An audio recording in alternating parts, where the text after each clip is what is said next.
Birdy's 2.5 wishes.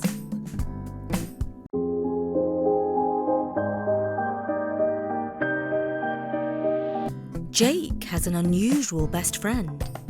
His name is Birdy, and he is a black crow.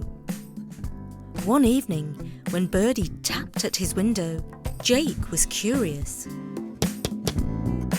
Birdy, you're a magical bird, right? Well, you could say that I'm no ordinary bird. In that case, can you grant me 3 wishes? Birdy thought for a moment, with his head on one side. Sorry, not my kind of service. But if you want to impress your friends, I could teach you a card trick or two. No thanks, Birdy, said Jake adamantly. Card tricks are fake. I want some real magic, like in a fairy tale. Well, it's like this. If I gave you 3 wishes, you wouldn't learn anything. Worse, you might learn the wrong sort of lesson, he said sternly. Oh! exclaimed Jake, throwing up his arms. He wasn't happy. Birdy sounded just like his dad, which wasn't cool at all. In fact, when he woke up the next morning, he felt cross with Birdy for the first time ever. It's not fair, Mum. I want 3 wishes, he moaned, toying with his breakfast. And Mum replied, Well, I'll give you 3 wishes. I wish you'd eat up your porridge, get your shoes on, and get to school. The following Friday, Jake felt tired and moody after football practice. He slouched on the sofa, glaring through the window at Mum's old car, parked outside. Its rounded edges and bright teal colour made it look like something out of an ancient TV show. To Jake, though, it was the epitome of uncool. Hello, Jake. Birdy greeted him after dinner. What's with the frown?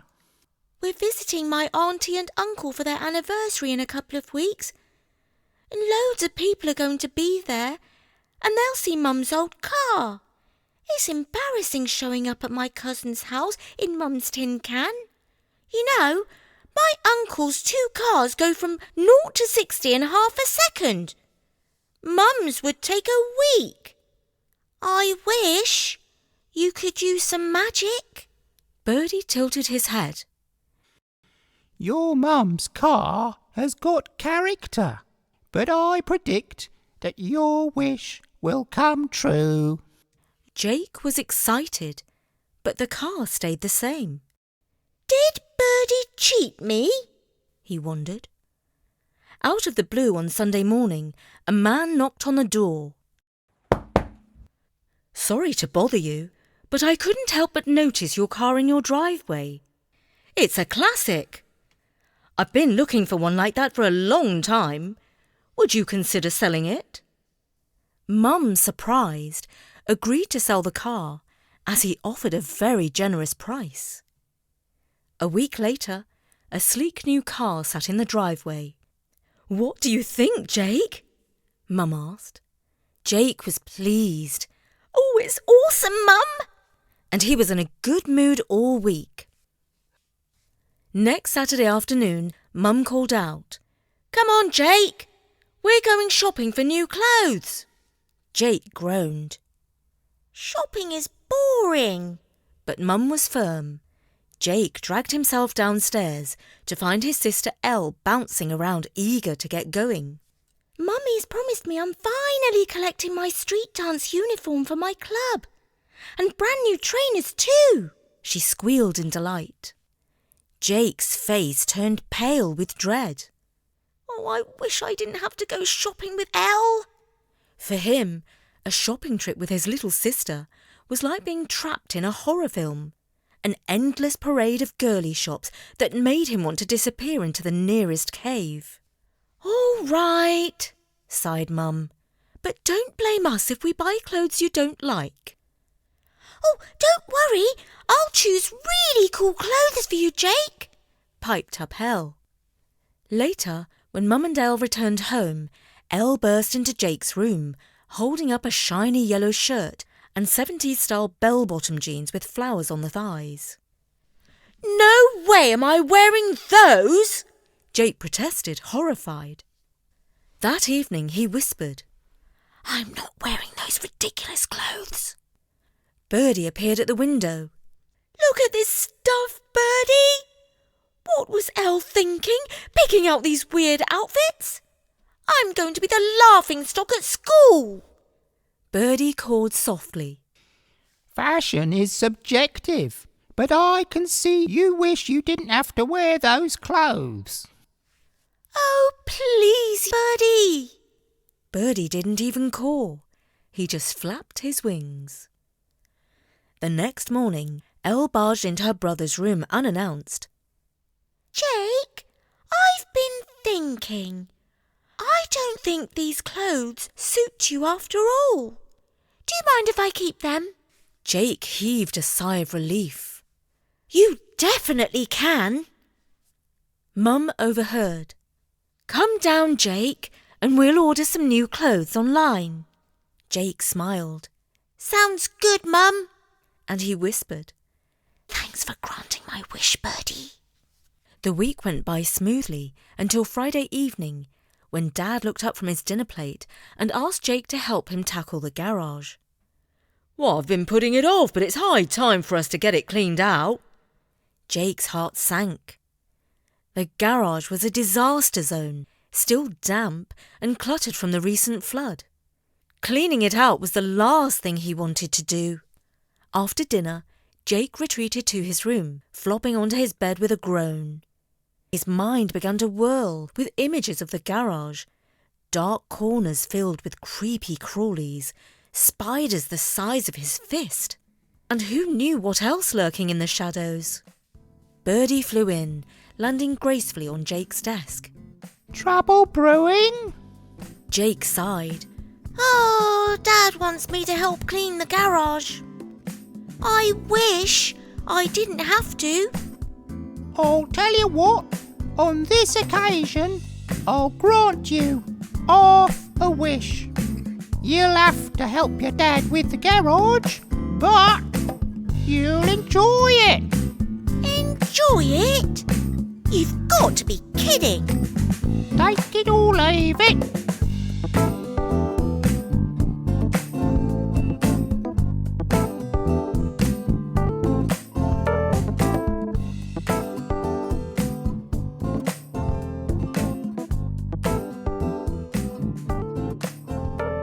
Saturday morning arrived, and Jake reluctantly joined Dad in the garage.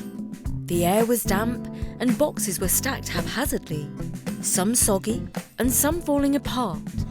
Jake eyed the dark corners warily, half expecting a rat to jump out at him. Dad rolled up his sleeves, giving Jake an encouraging smile. Let's get to it, Jake. The sooner we start, the sooner we'll be done. They began sorting through the mess, tossing ruined items and organising what could be saved.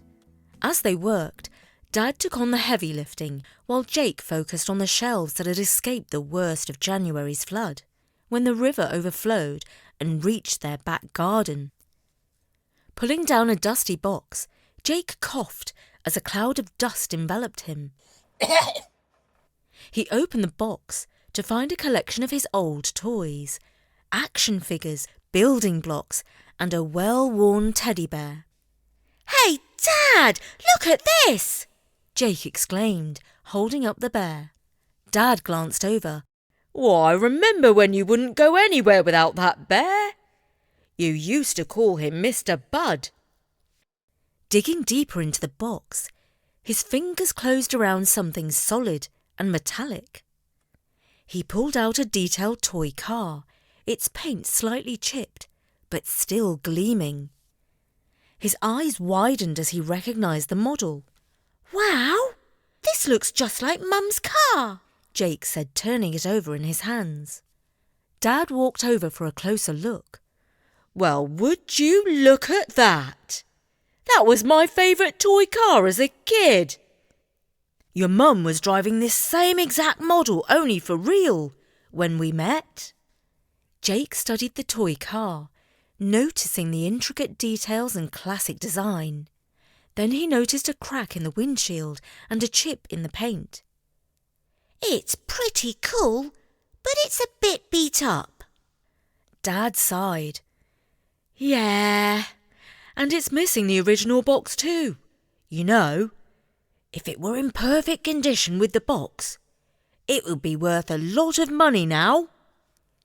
Jake nodded thoughtfully, realising how smart Mum had been to keep her old car in such good condition and selling it for a good sum. "I guess Mum really knows how to take care of things." Dad smiled, clearly pleased. "Oh, she sure does.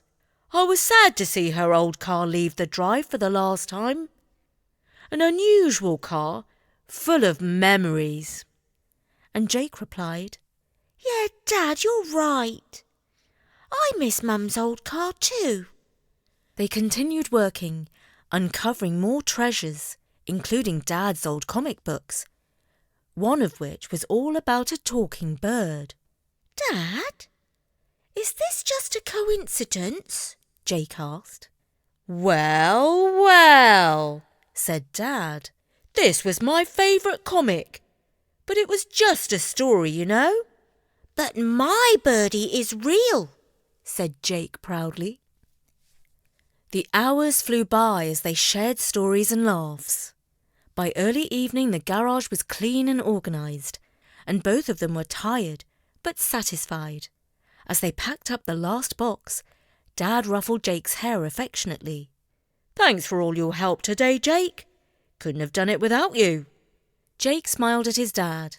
"It was actually kind of fun."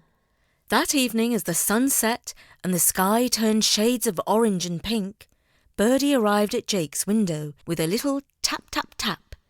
Jake eagerly let him in. "How did it go?" Birdie asked, settling comfortably on the windowsill. "It was great! We found all sorts of cool stuff, like my old toys and Teddy I thought I'd lost. We even found this valuable toy car that looks just like Mum's old one. I realised that her car was actually pretty awesome. Thanks for granting me half a wish. It was better than nothing." "I think it might have turned out just the same, even without half a wish. The more you put into something, the more you get out of it. Wish or no wish, that's just the way life is." "Thanks, Birdie. I'll remember that." Jake murmured, stifling a yawn, sleep suddenly weighing on him. The day had been exhausting in the garage, but totally worth it.